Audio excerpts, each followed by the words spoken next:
Accutane, man. I need my redness to go away. Just bought a new lotion that my dermatologist prescribed me. It's only been like a week and a half.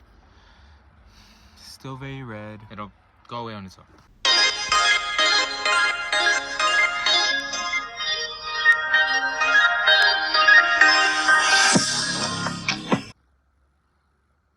Maybe we could have been friends if I met you in another life. Maybe blonde was the only rhyme. Welcome back to my channel. As you can tell by the title, I'll be talking about my very long experience with living with vitiligo. And what's vitiligo, you might ask? Vitiligo is this, I was gonna say rare skin condition, but I don't think it's that rare. I've seen a lot of people with it. It is the lack of pigmentation in your skin due to your nervous system. I'm not like medically trained to talk about this. I got it at the age of 6 or 7 actually.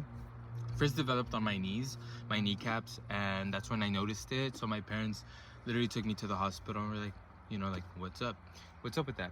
And they obviously said it was vitiligo, which means that it's just the loss of pigmentation on your skin. It wasn't like such a big deal for me until it kind of started progressing and spreading across my body. The next place where I got it after my knees was my fingers, and I mean, you can see it. Like, I'm not gonna hide it or anything. Like, after it started developing, I did get more concerned about it, only because I would worry about what other people would say. I never had a big issue with people bullying me or, you know, making bad comments about it, but it was always something that was obviously in the back of my mind of just not wanting to feel judged and feel different. I just never wanted to be approached and have someone be like, hey yo, like, what's up with your skin? And that has happened a lot of times. It's like so weird to think about now that I'm 23. Oh shoot, I'm 22. Fuck, I'm gonna be 23 soon. But now that I'm 22, it's not something that I care about like at all anymore. But I remember I have like very vivid memories of interactions that I've had with people about this. Just like one of my first memories was when I was in 6th grade. I approached my teacher. I was like on this specific diet that this doctor recommended for me to control like my nervous system. She was at her own desk and I was just like making conversation or whatever, and then I just wanted to tell her about it for some reason, so I like literally showed her my hand. And I feel like she already like knew, but it's just something in your head, like when you're in 6th grade, you're young, you don't really think about what other people observe. Or I just remember showing her and her just being supportive about it and like not making it a big deal, which helped so much because it made me realize that maybe it's not that big of a deal. There was times when I was younger when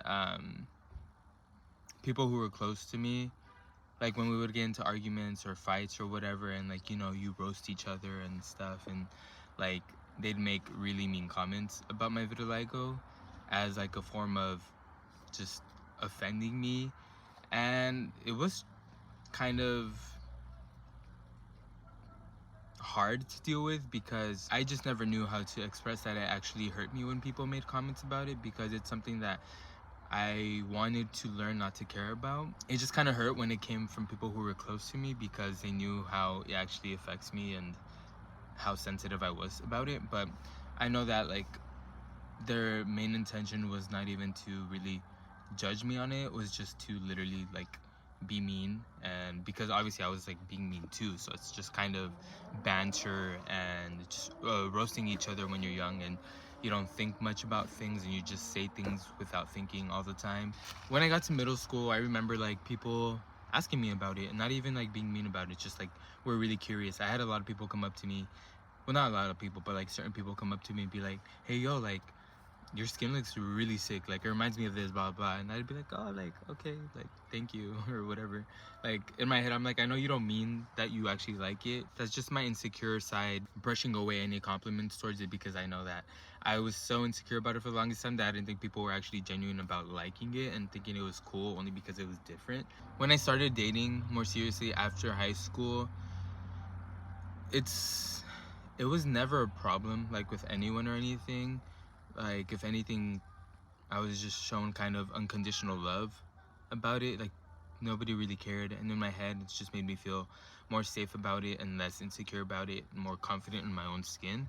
Funny. But I just remember being so frustrated as a teenager, and like there's nights where I just like really be so upset about it and just think about why, and I tell myself, why can't I be normal? Why can't my life just be easier? Things like that that really get to your head make you kind of hate yourself. At times I did hate myself because of it, because I just wanted to be normal and not have to worry about another struggle.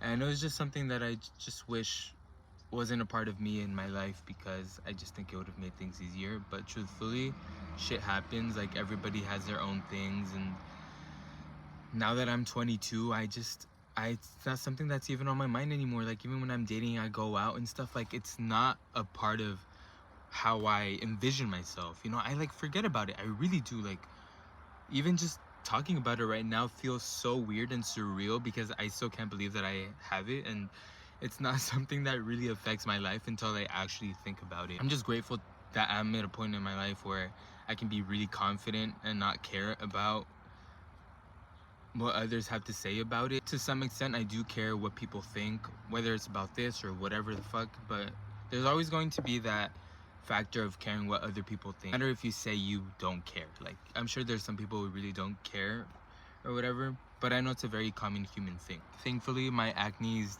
getting way better. It's just this fucking redness that I'm dealing with that I'm just being very patient with. My dermatologist also prescribed me this ointment that's for vitiligo, and actually it was approved by the CDC last year. And it's not something that will fully cure my vitiligo. It will prevent it from spreading and can make it faint lightly. Being in my early 20s now, it's kind of like where I'm learning that being happy with who I am and how I look and how I'm perceived and how I let others perceive me is so important in terms of how I let it affect me in my life. I have the control over it, and as long as I don't let others get in the way of me and my mind, then I think I'll be fine. I think it's something that's made me a stronger individual. It's one of the many things that's helped me grow as a person, and I'm just grateful for being able to overcome these struggles and make them into something more positive. Thank you for watching. I hope I covered a lot in this short video.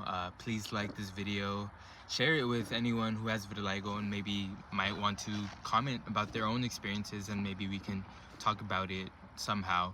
But yeah, like, share, comment, and please subscribe. I really appreciate all the support that any of you give me. I'll see you in the next one.